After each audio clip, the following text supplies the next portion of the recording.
CAA और NRC का विरोध करने के लिए जब पूरा देश जब एकजुट हुआ तो सबको लगा कि ये कानून रुक गया है।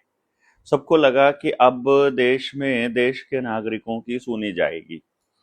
लेकिन इसके ऊपर कभी चर्चा नहीं हुई और मामला दब गया।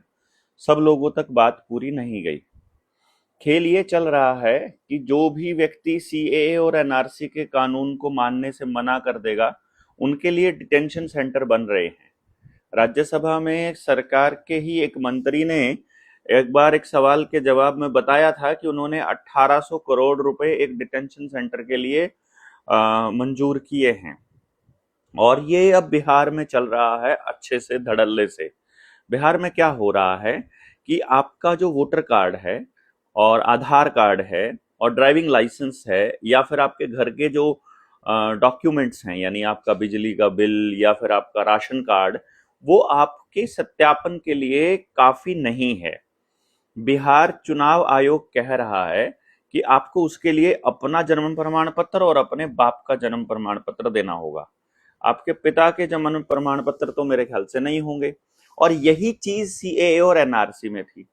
इस देश का नागरिक होने के लिए आपको अपने पुरखों का जन्म प्रमाण पत्र देना पड़ेगा, और वो भी उसी जगह का जहां आप रह रहे हो अभी। इस हिसाब से कोई भी व्यक्ति जो 40 से ऊपर का है वो यहाँ का नागरिक नहीं रहेगा, और यदि आप नहीं रहेंगे तो आपके बच्चे भी नहीं रहेंगे। तो आपको भारतीय कहने पर दंडित किया जाएगा। क्योंकि मैंने एक बार कहीं सुना था कि जो भारत में रहने वाले लोग हैं वो अपने आप ही इंग्लैंड की पार्लियामेंट के अंदर आने वाले उनके गुलामों के तौर पे गिने जाएंगे, ऐसा कुछ अंग्रेज कह रहे थे। वो आप बताएंगे कि वो क्या कानून है। मैं अभी उसका जिक्र नहीं कर रहा हूं। दूसरी बात मैं जिक्र नहीं कर रहा हूं जो आदिवासी लोग बोलते हैं। आदिवासियों को उजाड़ने का खेल चल रहा है। आदिवासी सदा से वहां रह रहे हैं, लेकिन उनके पास कोई जन्म प्रमाण पत्र भी नहीं है, कोई डॉक्यूमेंट भी नहीं है। तो पहले तो उनको डॉक्यूमेंटेशन में डाल दिया। अब जब डॉक्यूमेंट बनने लग गए तो अब क्या है कि अब तुम ये डॉक्यूमेंट बनवाओगे तब तुमको यहाँ का नागरिक माना जाएगा। और इस तरह से एक अलग ही खेल चालू हो गया। आप इसे कैसे समझते हैं ये जरूर बताइएगा। लेकिन मैं इसे देख रहा हूं कि जैसे खेती के तीनों कानून बैकडोर से लेकर के आए गए थे दूसरी नोटिफिकेशंस के जरिए, वैसे ही ये सीएए और एनआरसी को आजमाने का तरीका चल रहा है बिहार में। आप कमेंट में जरूर लिख करके बताइए कि भाई आप बिहार से हो तो क्या आपके वहां पर ऐसा हो रहा है।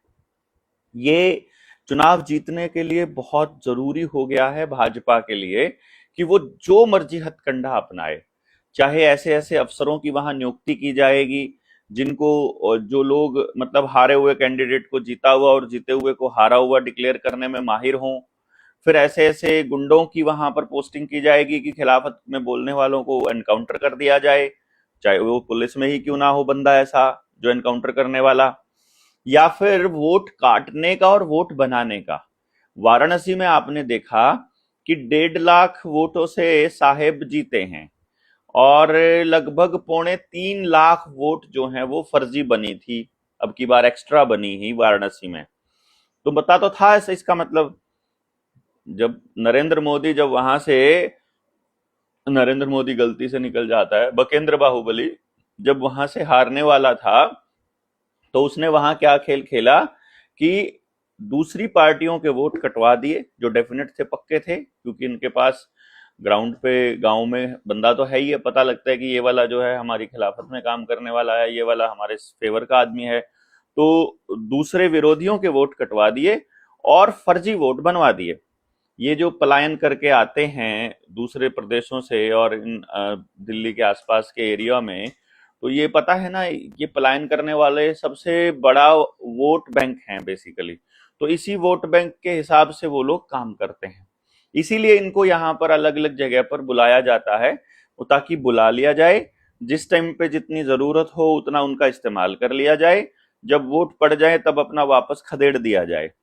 और बड़ा नुकसान ये होता है पलायन करने का कि जैसे आपका गांव है, आपके गांव में चोरी करने का काम या मतलब कोई व्यभिचार करने का काम या दूसरे जो गलत काम है जो समाज में स्वीकार्य नहीं है, वो काम आपका लोकल आदमी कभी नहीं करता है।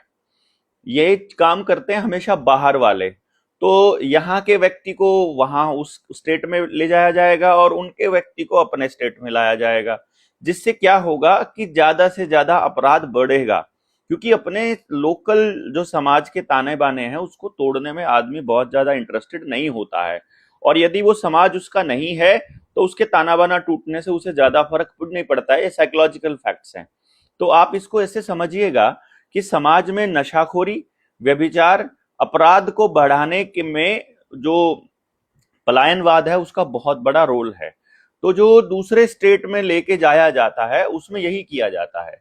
इसी तरह से आपने देखा होगा दिल्ली चुनाव से पहले, अब की बार जब बीजेपी जीती है, तो 11 लाख नए वोट बने थे जो दिल्ली से बाहर के लोगों के थे। और बाद में पता चला है कि जो वोट काट दिए थे इसने चुनाव आयोग ने, वो विरोधी पार्टी के थे, और जो नए बनाए थे वो बीजेपी वाले थे और बीजेपी के कार्यकर्ताओं ने बनाए थे। और अगर आपने ध्यान दिया हो, लोक राज्यसभा में संजय सिंह ने खड़ा होकर के बताया था एक एक व्यक्ति के मतलब 300 300 400 400 वोट थे एक एक व्यक्ति के। तो ये पकड़ा गया था घोटाला खूब अच्छी तरह से, लेकिन क्योंकि मीडिया में सरकार क्या करती है, जो मंत्रालय हैं वो एडवर्टाइजमेंट देते हैं अखबार वालों को और टीवी वालों को, तो वो उनकी जो एडवर्टाइजमेंट है उसके बदले में उनकी खबर छापनी होती है उनको।